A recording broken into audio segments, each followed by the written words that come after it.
The brand new indie game, Castaway, almost feels like a game lost to time, like something you have expected to come out decades ago on your Game Boy Color, represented by my analog pocket in this case.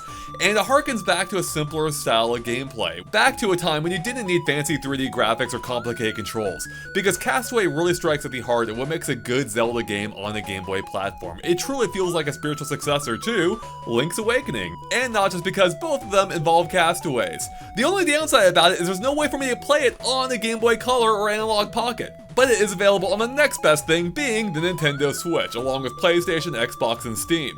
Now, before we get too carried away with the Zelda comparison, I want to stress this is very much not a Zelda game despite some similarities and the obvious inspiration, because the scope of this game is a lot smaller. There aren't any NPCs to talk to, there really isn't even much of a story here besides the opening and ending, the overall world's pretty small and there's only a handful of enemies, and that's all because the length of the game is pretty short. You can beat the main mode, the island, in under an hour, about 50 minutes or so for me. But there's also a second mode called the Tower that might take it quite a bit longer as it did for me, over 2 hours in fact to reach the final boss, and then I had to start the whole thing over.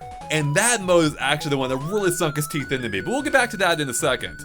As either way, you're gonna have to start off with the island, which really just feels like a really small-scale Zelda adventure, in which you wash ashore, explore a small overworld, including a couple of Zelda-like dungeons, in which you have a lot of block-pushing puzzles, or crystal-pushing puzzles, I guess. I hope you like pushing things! You'll also find a few items here too that might feel a little familiar. And for what the island mode is, I had a pretty good time with it, as it completely nails that classic old-school Zelda feeling, just on a really small scale.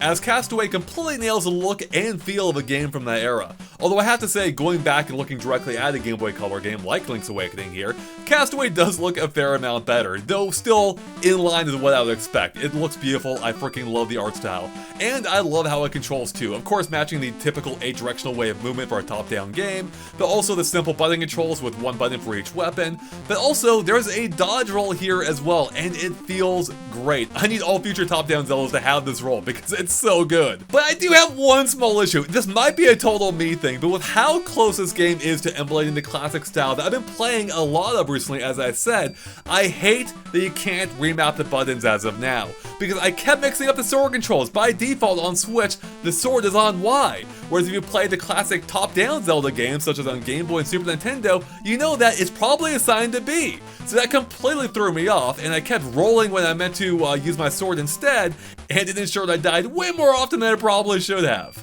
But things get a little more challenging in the second half of the game, being the Tower, which you unlock after beating the main game, the island, as there's no difficulty options to save you here, as you only get one shot at climbing a giant tower consisting of 50 floors and a final boss, where if you die at any point, well, you gotta start over at the very bottom without any of your gear.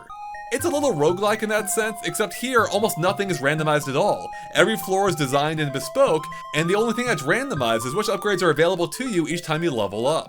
And I have to say, as one who doesn't normally like roguelike type experiences, I adored this mode. This is a reason that I kept playing this game. The island was cool, it was cute. This was addictive though. I had so much fun and some frustration trying to climb as high as I could in this tower before I eventually died.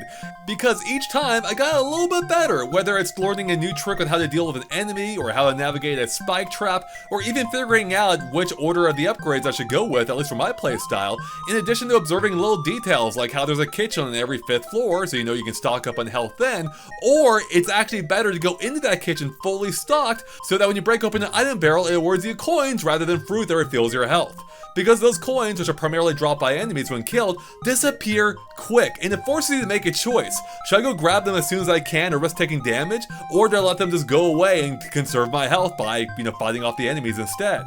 Ideally, you'll do both, but that's where the risk versus reward comes in, because can you manage it? Can you manage to kill all the enemies and collect all the coins? I often couldn't, and that's why I died so many times.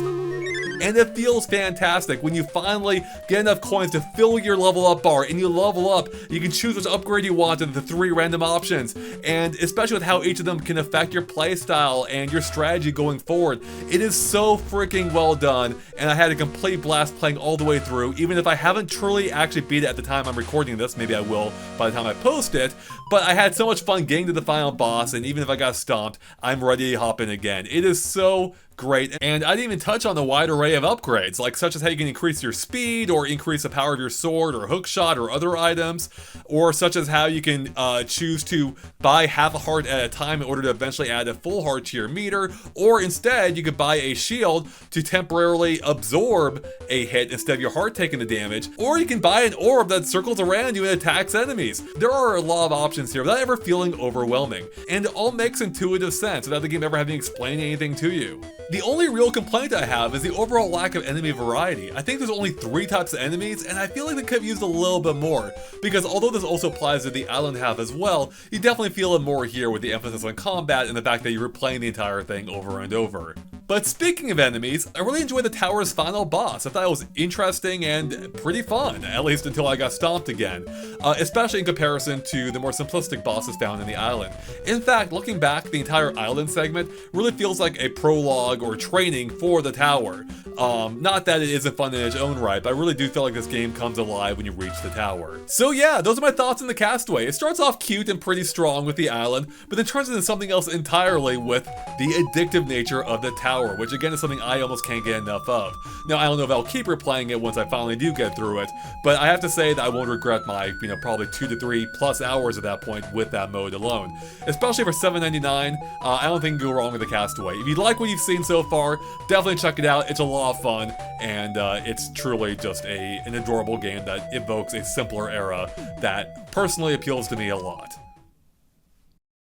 Plus, I do have to point out this one little detail. No, you can't pet the dog, I'm sorry, but check this out. If you walk too far away from the dog, it starts whining. It's like it misses you already, and that's pretty cute.